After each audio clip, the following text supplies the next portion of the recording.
Assalamualaikum warahmatullahi wabarakatuh. Salam. Allahumma salli ala Sayyidina Muhammad wa ala ali Sayyidina Muhammad. Salam. Saya hamba Allah dari Rasau Jaya Pontianak. Oh, Buya yang terhormat, yang kami hormati, semoga Buya selalu dalam lindungan Allah Subhanahu wa taala beserta keluarga Buya.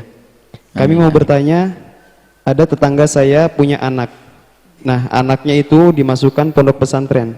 Tetapi orang tuanya tidak mau mengaji, tidak mau sholat, mulai muda sampai tua. Kalau tak mau itu berarti kan tak kenal Allah. Itu ibaratnya kan menunggu pahala dari anaknya orang tua itu. Apakah bisa orang tua itu mendapatkan pahala dari Allah melalui anaknya tersebut? Ini yang kami tanyakan, Buya. Sebelumnya mohon maaf, mohon jawabannya. Terima kasih atas jawabannya, Buya. Masya Allah, bismillah. Ada 3 model manusia, 3 model orang tua. Yang paling enggak baik adalah sudah dia enggak baik, anaknya dibawa ke tempat yang tidak baik. Lumayan orang tuanya tidak baik, tapi membawa anaknya kepada yang baik. Yang istimewa, orang tua itu baik, menginginkan anaknya baik. Maka ini masih lumayan tingkat 2. Yang repot adalah sudah enggak baik, tidak merindukan anaknya kepada kebaikan. Jadi orang tersebut masih lumayan. Semoga dengan anaknya baik, dia akan belajar menjadi baik setelah itu. Makanya jangan sampai kita melihat orang itu dari sisi ketidakbaikannya. Oh, nyekolahkan anak nggak pecus, nggak bener, masih nggak sholat, nggak perlu dibahas begitu.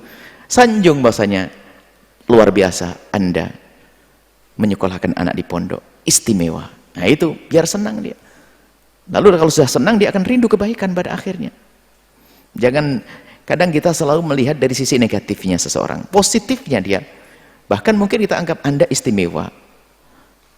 Belum benar tapi menginginkan anaknya benar. Sholat jarang tapi menginginkan anaknya mondok, istimewa. Banyak orang sholat saja nggak pernah dipondokkan anaknya, nggak pernah dimasukkan ke tempat yang baik, nggak pernah diajarkan kebaikan, nggak pernah diajari sholat anaknya. Nah ini Anda istimewa, gitu. Baik. Kemudian orang yang seperti itu tidak ada kemauan membawa anaknya ke tempat pondok pesantren kecuali ada seruan iman di dalam hatinya.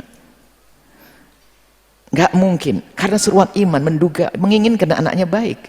Dia sadar tidak baik, bahkan berkata, aku nggak baik, nggak bisa apa-apa, tapi jangan sampai kamu seperti aku, nak ya. Biarin yang jelek saya saja, yang penting kamu jangan. Itu kan bahasanya orang nggak ngerti. Nggak ngerti apa? Menjadi baik itu gampang sesungguhnya. Jadi itu ada seruan iman dari hatinya. Ini seruan iman dari lubuk hatinya. Kemudian, nah ini husnudzon kita. Orang seperti itu sebetulnya di saat belum sholat, bukan karena dia ingin nantang Allah, karena belum mengerti cara sholat yang gampang, belum mengerti cara ibadah yang gampang, atau memang dia belum mengerti. Ada suatu ketika di satu kampung ada orang nggak bisa sholat, tapi setiap hari sholat jamaah di masjid.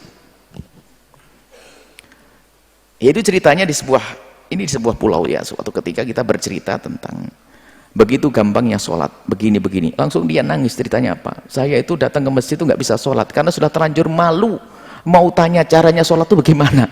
Jadi datang ke masjid itu begitu-gitu tok. Cuman orang sudah bilang saya soleh, saya baik. Ternyata sholat gampang. Dia dengar rekaman, kayak belajar sholat, baru mengerti belajar sholat. Karena memang tidak ada yang mengajar waktu itu.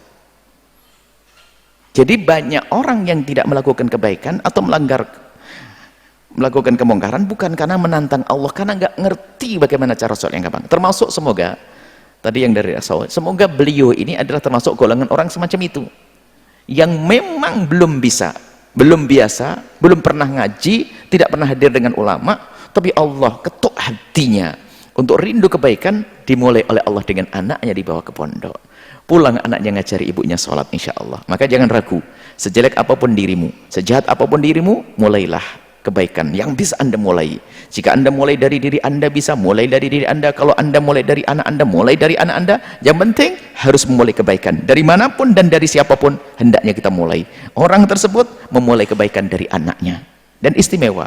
Dan dia dapat pahala kok nanti. Memang dia dosa meninggalkan sholat dan sebagainya, tapi dia juga dapat pahala kok di saat membiayai anaknya, kangen kepada anaknya, ngirim anaknya, dapat pahala. Dan dari itu semua lihat, Allah akan semakin dekatkan orang ini kepada Allah, ujung-ujungnya nanti dia akan menjadi ahli sholat. Maka jangan diremehkan, direndahkan orang semacam itu. Akan tapi terus motivasi, sejelek apapun, sejahat apapun, kalau sudah ada tanda-tanda rindu kebaikan melalui apapun, maka semoga itu adalah awal daripada kebaikan yang sesungguhnya, termasuk orang tersebut. Ini saja, wallahu a'lam bishawab.